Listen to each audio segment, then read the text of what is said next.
Yusuf Kala menekankan pentingnya keterbukaan informasi di negara demokratis. Publik harus mengetahui apa yang dilakukan pemerintah, baik di pusat maupun di daerah. Bahkan masyarakat harus dilibatkan untuk berpartisipasi dalam pembangunan. Dalam suatu negara yang demokratis, bukan partisipasi masyarakat yang luas.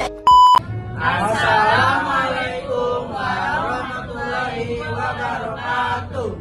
Kami dari kelompok 5 mata kuliah Ilmu Negara ingin membuat video edukasi tentang demokrasi berdasar ideologi komunis. Perkenalkan, nama saya Merina Rahmawati dengan NIM 13-12-15-5035. Perkenalkan, nama saya Eni Zumrotin dengan NIM 13-12-50053. Perkenalkan, nama saya Raisa Dinda Ramadhani dengan NIM 13-12-5049. Perkenalkan, nama saya Aimi Julieta dengan nomor NIM 13-12-5046. Perkenalkan, nama saya Ahmad Hidayat dengan NIM 13-12-5017. Perkenalkan, nama saya Jafar Rajendra Tahila Maiswara dengan NIM 13-12-5011. Perkenalkan, saya Muhammad Putra Pratama dengan NIM 131250008. Selamat datang dalam video edukasi kali ini. Jadi, kita akan membahas dua karya penting yang sama-sama menyoroti hubungan antara rakyat, politik, dan media.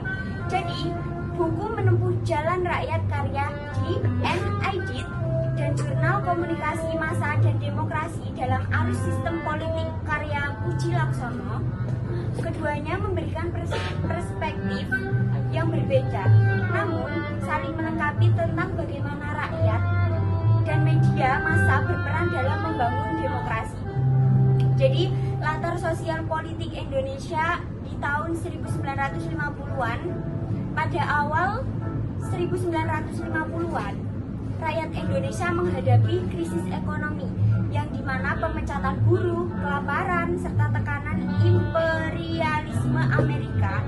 Dalam situasi ini, Aidit menegaskan bahwa Partai Komunis Indonesia hadir sebagai solusi bagi penderitaan rakyat, yang dimana PKI bukan perjuangan partai politik, tapi melainkan wadah perjuangan rakyat untuk keluar dari penindasan. Jadi Aidit ingin menunjukkan bahwa rakyat itu pengaruh dan harapan besar kepada PKI. Sekian dari saya, terima kasih. Untuk yang selanjutnya, sejarah PKI dan Kebangkitan Nasional. PKI itu berdiri pada 23 Mei 1920, berakar dari Perkumpulan Sosial Demokrat Indonesia dan terinspirasi Revolusi Oktober 1917 di Rusia.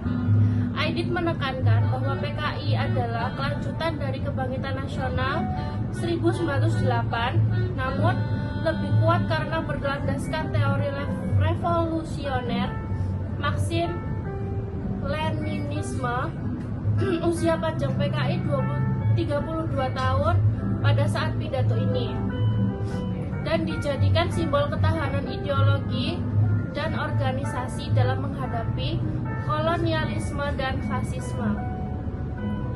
Untuk yang ketiga, strategi politik PKI. Strategi politik PKI adalah membangun front persatuan nasional, buruh, tani, intelektual, dan rakyat progresif diajak bersatu melawan imperialisme. Aidit menegaskan bahwa PKI bersedia bekerja sama dengan partai lain, tetapi tetap kritis terhadap pemimpin yang oportunitis. Ia menuduh Partai Sosialis Kanan sebagai pengkhianat rakyat, agen imperialisme, dan pemecah gerakan buruh. Dengan demikian, PKI menegaskan bahwa dirinya sebagai partai buruh sejati yang konsisten melawan penindasan. Kemudian, Aidit membantah tuduhan bahwa PKI ingin mendirikan diktatur partai. Ia memperkenalkan konsep diktatur demokrasi rakyat, yaitu kekuasaan mayoritas rakyat atas minoritas reaksioner seperti imperialis dan tuan tanah besar. Demokrasi rakyat berbeda dari demokrasi liberal ala barat. Demokrasi rakyat hanya memberi ruang kebebasan bagi rakyat, bukan bagi musuh rakyat. Konsep ini adalah inti ideologi PKI, adaptasi Marxis-Lenis ke konteks Indonesia. Kemudian, Puji Laksono dalam jurnalnya menyoroti peran komunikasi massa dalam sistem politik. Media massa berpotensi menjadi the fourth estate, pilar keempat demokrasi. Dalam sistem demokratis, media berfungsi sebagai penghubung aspirasi rakyat dan alat kontrol terhadap pemerintah. Namun, dalam sistem otoriter atau komunis, media hanya menjadi alat propaganda atau indoktrinasi. Artinya, peran media sangat bergantung pada ideologi negara. Melanjutkan dari segmen 5, teori pers dan model media politik, Puji Laksono menjelaskan 4 theories of pers: otoriter, libertarian, tanggung jawab sosial, dan komunis. Ia mengutip 3 models of media politics: liberal, korporat, demokrasi, dan terpolarisasi. Modelnya liberal menekankan minimnya campur tangan negara dan dominasi pasar internasional. Model korporat demokratis menekankan regulasi ketat namun tetap melindungi kebebasan media, dengan model yang menunjukkan keterlibatan negara yang kuat dengan media yang berpihak. Pada analisis ini menunjukkan bahwa hubungan media dan politik sangat bergantung pada ideologi serta sistem pemerintahan yang berlaku. Tantangan media massa, Puji Laksono juga menekankan bahwa konglomerasi media adalah tantangan besar. Media yang dikuasai oleh pemilik modal usaha cenderung berorientasi pada keuntungan, bukan pada kepentingan publik, yang akibatnya media bisa kehilangan fungsi demokratisnya. Solusinya, media tetap menjaga tanggung jawab besar sosial agar tetap menjadi sarana pemberdayaan yang membuat masyarakat bisa menjamin dan kesetaraan akses itu sendiri. Bandingkan konsep demokrasi rakyat dan demokrasi konstitusional.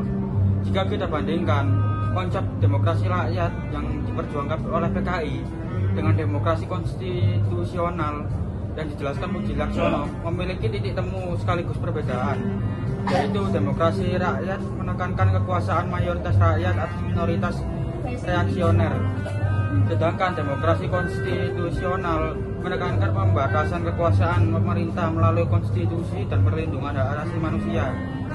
Keduanya sama-sama menolak kekuasaan absolut, tetapi pendekatan PKI lebih radikal dengan menyingkirkan musuh rakyat, sementara demokrasi konstitusional memberi ruang bagi semua warga negara. Perbandingan ini menunjukkan betapa beragamnya tafsir demokrasi dalam sejarah. Kemudian yang ke-9 yaitu peran media dalam pendukung demokrasi rakyat. Puji Laksono menekankan bahwa demokrasi massa adalah pilar keempat demokrasi. Jika kita hubungkan dengan gagasan DNID, media seharusnya menjadi alat pemberdayaan rakyat, bukan sekedar alat propaganda atau komoditas kapitalis. Dalam demokrasi rakyat, media berfungsi memperkuat suara buruh, tani, dan rakyat kecil. Namun dalam kenyataan, media sering dikuasai oleh pemilik modal atau negara. Inilah yang menjadi tantangan besar, bagaimana menjadikan media benar-benar berpihak pada rakyat, bukan hanya pada elit politik atau kepentingan ekonomi semata. Terima kasih. Kemudian, meski tulisan Aidit dan Puji Laksono lahir dalam konteks yang berbeda, keduanya relevan hingga saat ini. Di era modern, kita menghadapi tantangan baru seperti konglomerasi media, disinformasi, dan polarisasi politik. Media sosial mempercepat arus informasi, tetapi juga membuka ruang bagi hoaks dan manipulasi, di mana demokrasi rakyat yang diperjuangkan Aidit dan demokrasi konstitusional yang dijelaskan Puji Laksono sama-sama menuntut media yang bertanggung jawab. Tanpa itu demokrasi bisa kehilangan makna sejatinya. Dari kedua karya ini kita belajar bahwa demokrasi bukanlah sekedar sistem politik, melainkan perjuangan yang panjang yang melibatkan rakyat dan media. Aidit menekankan pentingnya ideologi dan persatuan rakyat, sementara itu Puji Laksono menekankan pentingnya komunikasi massa yang bebas dan tanggung jawab. Keduanya mengingatkan kita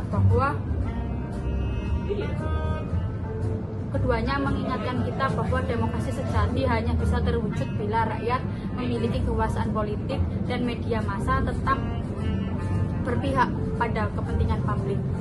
Pelajaran ini relevan bagi generasi sekarang yang hidup di tengah arus informasi global dan tantangan demokrasi digital. Demokrasi adalah proses yang terus berkembang, baik melalui perjuangan politik rakyat seperti yang digambarkan Aidit, maupun melalui peran media. Masa seperti yang dijelaskan Puji Laksono, keduanya menegaskan bahwa demokrasi membutuhkan partisipasi aktif rakyat dan media yang bertanggung jawab. Semoga pembahasan ini memberi kita wawasan tentang pentingnya menjaga demokrasi, politik, tetapi sebagai nilai yang hidup dalam masyarakat. Jadi dari kedua karya ini kita tuh belajar bahwa perjuangan rakyat dan peran media massa sama-sama penting dalam membangun demokrasi. Aidit menekankan kekuatan politik rakyat melalui PKI dan konsep demokrasi rakyat, yang sementara Puji Laksono menekankan pentingnya media massa sebagai pilar demokrasi. Keduanya mengingatkan kita bahwa demokrasi sejatinya hanya bisa terwujud bila rakyat memiliki kekuatan politik dan media massa tetap berpihak pada kepentingan publik, bukan kepentingan elit atau modal. Sekian dari kami, terima kasih. Sekian dari kelompok kami, mohon maaf apabila ada salah kata. Wabillahi taufiq wal hidayah, wassalamualaikum warahmatullahi wabarakatuh. Happy New Year.